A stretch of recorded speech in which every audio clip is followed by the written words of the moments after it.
What's up, Internet fam? So I wanted to take a quick second to talk about how close we are right now in the year 2020, which is crazy that we live in the year 2020, but we do, and how close we are in the year 2020 to an actual utopia. Right now, we have all the technology for an actual utopia. The only thing we're lacking is some kind of human organization that can make this happen. It's very clear that corporations have taken over most of the governments in the world and are actively fighting most of the technological developments that would make corporations themselves obsolete.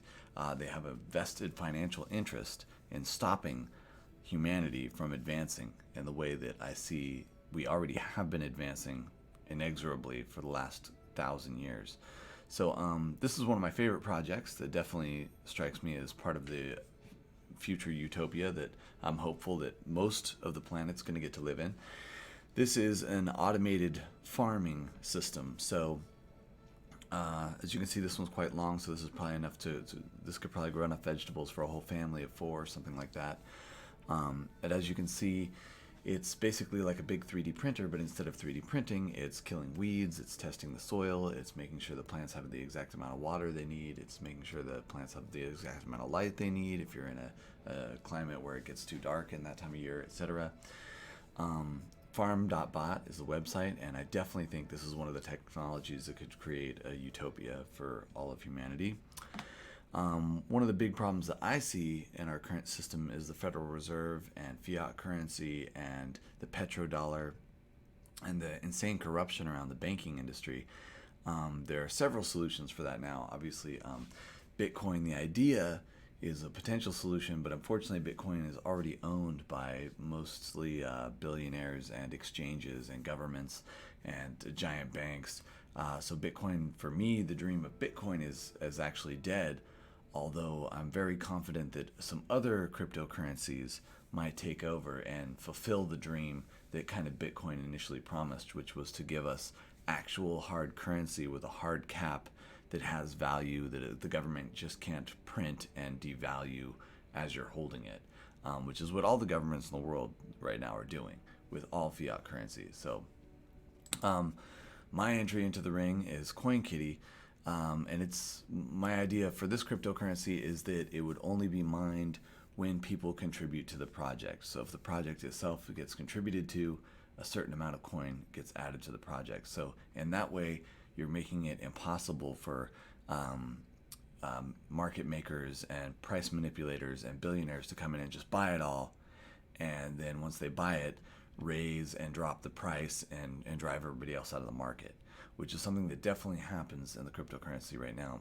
in the cryptocurrency market for most other projects.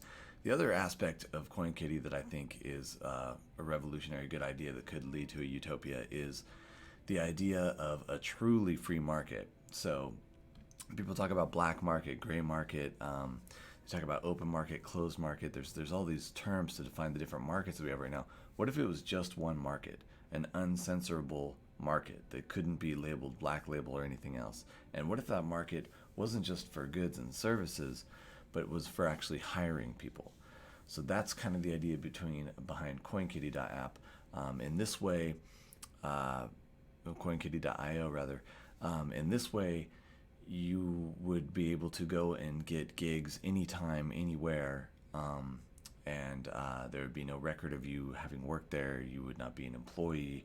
You would not have to pay government a portion of your salary for any reason. So this is a way for us to get out from underneath giant corporations and government by just paying each other for work that we want done. And I think this is a great way to decentralize business too, and really reinvigorate the small business market as well. And then I was also thinking there could be a way to incentivize purchasing goods or services from a small local business versus a giant corporation. So what if you go to Starbucks and buy a mocha and it's $7, but if you go to Johnny Local Coffee, it's $5? Something like that. Like that it's automatically just built into the blockchain. Like, hey, you're doing the wrong thing by shopping at this giant corporation, so therefore you have to pay a little bit extra. And meanwhile, everybody else, of course, anybody who wants to save a couple bucks is going to go to Johnny Locals And then boom, now Johnny Local's putting Starbucks out of business, and we can solve all of the problems like that. And if Johnny Local starts becoming the new Starbucks, well then guess what? Johnny Local's mocha prices start going up too, encouraging smaller, decentralized businesses to come underneath and grow underneath the establishing hegemony. So that's there's a lot of ways we could fix the human economy right now to increase human liberty and kind of destroy the giant hegemonic forces that have been really abusing all life on the planet for many decades now, maybe centuries. One of the other utopian ideas that's out right now is thorium reactors. If you're not familiar with thorium reactors, you've really got to watch the video on YouTube, Thorium 2017, put out by Gordon. I don't remember Gordon's last name. I love Gordon, but I can't remember his last name. But anyway, Thorium 2017, great video. Basically, we have nuclear technology that's completely safe. No possibility of any kind of nuclear accident. Like literally, it's impossible to have an accident. That's how safe it is. Oh, and side note, it's very difficult to use to make weapons. Oh, and side note again, you can take all the nuclear waste from all the existing reactors, put it in there, and turn it into something much less dangerous. And this is basically the fuel for it's almost all over the planet. It's almost infinite. It's as good as infinite in a practical sense. So we're talking about pretty much free energy for everybody. And this isn't like some kind of magical thinking or plan for, 0-point energy or some kind of technological breakthrough that isn't public right now. This existed. We built one of these in the 60s. It worked amazingly well. And now there's several companies doing startups to build a thorium-based reactor. This is one that I've been kind of active with online, chatting with the guy on YouTube and stuff. So I favor it just because I kind of had an interaction with him on YouTube. So go Elysium. No, but seriously, they have a great design in this reactor. So and with infinite power, that means you could also have infinite fresh water, because with infinite power, you can take ocean water and turn it into fresh water, which means you can green all of the deserts. And if you've got FarmBot going and you're building farm bots and putting farm bots everywhere, and you've got infinite free water, you could see that feeding humanity with all organic, healthy, locally sourced food could really start to pick up and happen. One of the things that's kind of missing from that idea is building materials. But building materials, hey, if you've got FarmBot and you've got infinite water, you can grow hemp, and hemp can be used to make plastic, can make a form of concrete, can make a form of wood.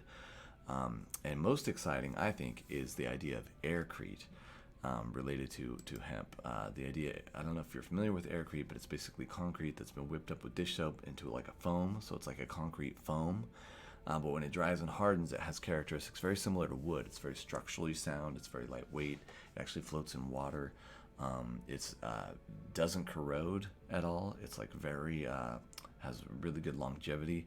And because it's not as dense as concrete, it's also not nearly as brittle, so it can really take a beating, whereas regular concrete, you hit it a few times, it's going to crack.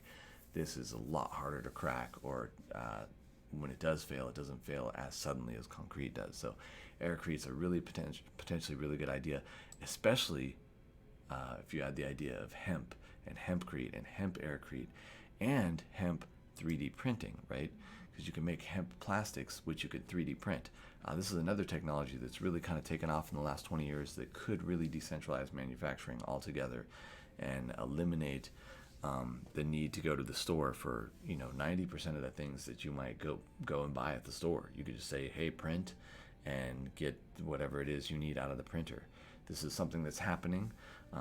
Even people with very little technical skill or know-how or even like rudimentary intelligence can now 3D print. I mean, 3D printing is not the challenge that it was 10, 15 years ago at all. So, and that's only going to escalate. So, and then if you have sustainable materials such as infinitely farmed hemp to make the plastic out of, then you could 3D print anything you want. And I'm thinking on a larger scale, what if you took something like this, 3D printed a thin plastic shell of a house, like just like a regular 3D printer does now, like that 1 millimeter thick line of plastic, but made a whole wall with it, and then filled that up with aircrete. So you're only using the hemp-based plastic filament as like a shell or a cast for your hempcrete house that you're actually building, or your aircrete house that you're actually building. But you can make the aircrete out of hemp too, probably. Not an expert on material science on some of that. So again, this is yet another aspect of technology that could lead to infinite abundance for all humanity, even with our current standards of like what we like to own, cell phones and notebooks and all that kind of thing. This can all be 3D printed. Another really exciting advance that's kind of utopian that's been going on is the open source advance, right? We've got so many different open source operating systems now. No corporation controls the software. In fact, the leading world OS right now is Android. And now, before you get jumped down my throat and start talking about Google, yes, Google is evil. Yes, I understand. But there are several open source derivatives of Android, such as Lineage OS in particular. And with Lineage OS, you've basically got a very easy to use Linux system that's totally open source and totally hackable, and you can run on a mobile device, on a cell phone, on a laptop, whatever. One of the things I'm interested in doing and pursuing is replacing cloud services like Google Photos, Gmail, Amazon cloud service, computer rentals. And so my idea for that is Supermox, basically taking all of your old cell phones, turning them into one cluster computer. There's a supercomputer that can also be a cloud for all of your data. So instantly storing all of your photos, all of your email, all of your precious stuff distributed across all your devices, so that you have backup. Unless you lose like 5 cell phones, you've got backup of your precious photos. So that's kind of my idea with Supermox here. Also, my idea with Supermox was to integrate some kind of blockchain payment system so that it's just super, super easy to fund development of whatever projects it is you're using. I mean, say, okay, hey, you've been using this computer for a year. Are you willing to donate $1? You say yes. And then that $1 you donate instantly is split into all the apps that you use the most on that computer. So if there's certain apps that you use every single day, they're going to get a whole dime out of your $1 that you donated, or something like that. And that could all be done automatically on the blockchain and really kind of boost the open source world, especially if you've got like a gig economy kind of thing going, like with the CoinKittie kind of idea, which really could take off and really upturn the economy for young individuals to start. Now at that point, really the only thing missing, a couple of things missing here. Smaller power generation is missing. Nuclear is generally going to be larger for cities and towns, and there's going to have to be cooperatives or larger companies or something that's going to have to build those and then sell the electricity back to all the houses in the area and stuff like that. But economies of scale and mass production, and once we start scaling that up, it is going to drive the price of electricity much lower than it is now. So even if we stick with the old economic model, the thorium power and thorium reactors in particular could really lower the price of power. But we're still missing a couple things. We don't have a decentralized internet, which is a big issue right now. Giant corporations own all of the internet. They own the backbone of the internet. Google and Amazon own most of the backbone of the internet, and Facebook as well. And small ISPs own all the little bits that goes to the house, or giant corporate ISPs own the little bits that go to the house. Comcast, Charter, Time Warner. These are not small ISPs. These are giant Frontier. Big, giant, corrupt corporations that have been in trouble many times for antitrust violations, etc. And they own the actual physical infrastructure of the internet. And so that is why I'm developing Open Airships. Now, Open Airships isn't just for a truly free and decentralized internet, although that is one of the fundamental aspects of it, because each airship is a wireless node that talks to all the other airships. So if you want to send an email, it's going to send it out over the internet, which is just going to all the other airships instantly, person to person, from airship to airship, until it gets to the one where somebody has that email address and they receive the email. So in this way, we could really get away from all the giant corporations for internet. You got to go through and read the white paper if you want to hear all the details on that. But the other thing that this would really do is solve the transportation issue. while it's cool what Elon Musk is doing with Tesla, and while it's cool that a lot of other automakers are now starting to talk about building electrics and automated cars and all that, there's a number of problems with that. First of all, you can only drive where there's roads. That's a pretty big deal if you wanted to go from, say, Hawaii to Japan or California to Australia. You're not going to take a car, right? So that means you're going to have to hire a commercial airline, blah, blah, blah, take a boat, something. I mean, it's going to be this giant rigmarole, very expensive, very time consuming, very difficult. If you owned an airship that was a liveaboard, that where you had your own bed, your own bathroom, your own kitchenette, and you could just live in there for a week at a time if you needed to, then you could fly anywhere in the world basically for free in a solar-powered airship. You've got to read the white paper if you're more interested in that. But so not only does this decentralize the internet completely and make sure that we, the people, own all the infrastructure that actually runs all the data of the internet, but it also frees people up from government borders altogether. Because if you own an airship that you can live aboard and they institute a draft, you can just float away. You don't have to be in the draft. You don't have to be a soldier in a war that you don't agree with. You can just float away. Similarly with anything else. I mean, was there property tax? Oh, float away. Are they trying to get you on some kind of other tax to pay for police or the fire department or some other thing you're not interested in paying for? Float away. These are all things that airships solves as far as government control and the actual true liberty of humanity. The final aspect of open airships, well, maybe not the final one, there's quite a bit if you actually get in the white paper. This is a very involved project. This is probably my most grandiose passion project is openairships.com. And the other thing that it does, though, is the entire top is going to be covered in a lightweight solar cell.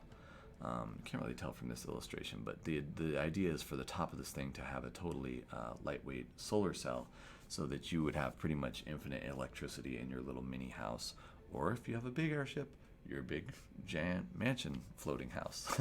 Those are coming as soon as we can build reliable, good small ones. Then obviously we're going to scale up and build larger, nice ones. So, I mean, if you put all these technologies together and imagine that all of them grow and continue to evolve and supplant the traditional industries, corporations, and governments, you can see that we could really be heading for a utopia for humanity. We don't have to be heading the route of China, where everything's, automatically taken from your phone and you're completely surveilled 24/7. And if you jaywalk, there's in China right now, if you jaywalk, the street sign that says no jaywalking will literally take the money out of your bank account instantly, all through like RFID or whatever. It's just instant. Like you jaywalk, boom, the money's out of your bank account. Boom, just like that. And that's a really scary future to head to. And I think we could really head a different way when you look at the idea behind all of these technologies and what that could mean for our species.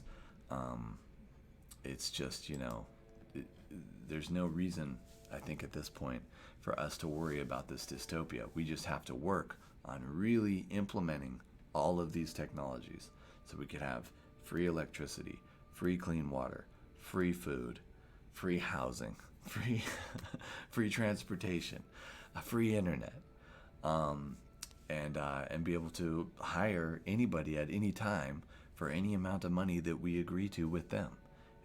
The idea behind CoinKittie is it's a private contract between two people. And in this example here, you see somebody says, "Hey, wash my car. I'm willing to pay $35."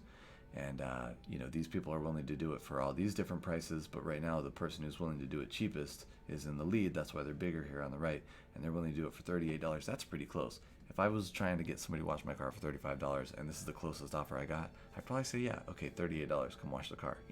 Agreed. They get paid. No interference from anybody. No inflation from government fiat. No taxation from government. No violence from government if you fail to pay the taxes because they don't even know about it. This is all anonymous, person-to-person, blockchain-based. There's no way for anybody to get involved in that transaction besides whoever's having their car washed and Sarah, who's apparently going to be washing the car for $38 in this example. So we could really be heading to a utopia and not a dystopia. But we've got to intentionally work on implementing all of these new technologies, and not buying mochas at goddamn Starbucks, and not supporting Walmart, and not supporting Amazon, and not supporting these giant governments who are like murdering us all and destroying all living things on the planet.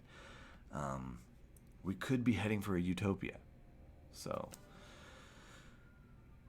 those are my exciting thoughts late at night after a very long day on a Friday night. I get to sleep in tomorrow so I can stay up late. Woo!